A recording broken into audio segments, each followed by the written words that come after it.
Now go back to Colossians chapter 2, verses 13 through 15, and you find how he did it.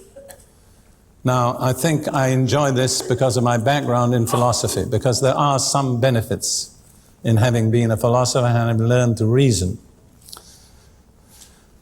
But, and I don't think I can go into this in the detail that my mind would love to go into it.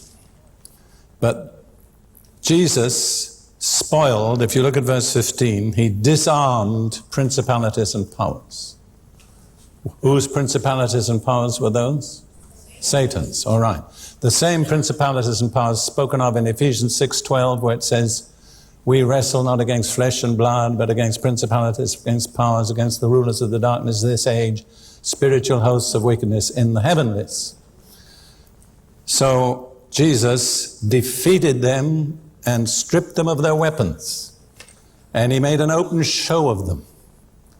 And then, what we need to understand is, on what basis he did that. Because until we understand the basis, we can believe it in theory, but we cannot apply it in practice. What is Satan's great weapon against humanity?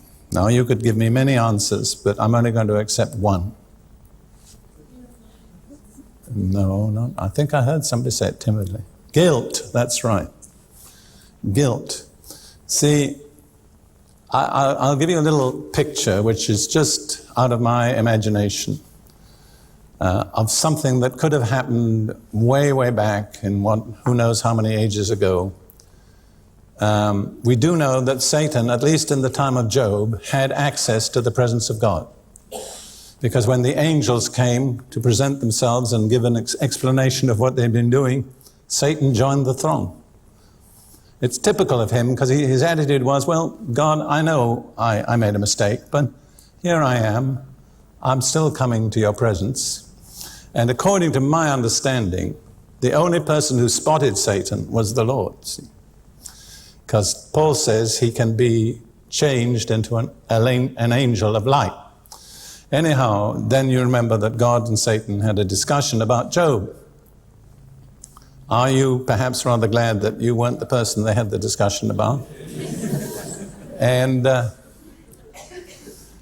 anyhow, I picture Satan he's impudent, he's defiant, he's a braggart, he's got a big mouth, and I picture sometime Satan saying to God, listen, God, I know you're a righteous and a just and a holy God. I know that well enough. I know I'm a rebel. And you see that lake of fire and brimstone that isn't in heaven and isn't in earth up there in outer darkness. I know that's where I'm headed, God. I know I deserve to go there. I'm not arguing. But listen, I just want to tell you one thing, God. You see those human beings that you made in your image and likeness, that you love so much? I've made them rebels just like me. You know that.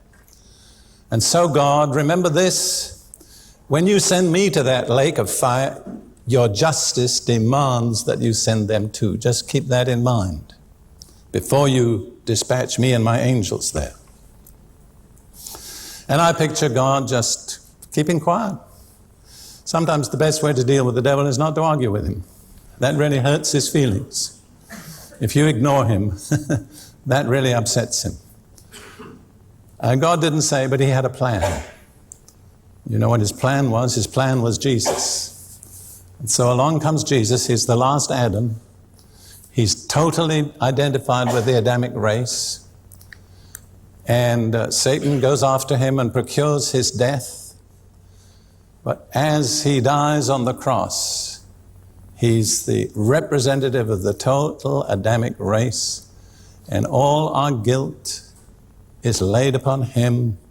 He pays the total penalty, and when he dies and is buried, our guilt is banished if we will believe. We have to accept it by faith. And so you understand what God has done? He's made a way for humanity to be reprieved from the lake of fire. And yet in his justice, he can forgive us and punish Satan. And there's never a suggestion anywhere in the Bible that Satan has any other destiny but the lake of fire. Jesus did not take upon him the nature of angels. He's not a substitute for angels.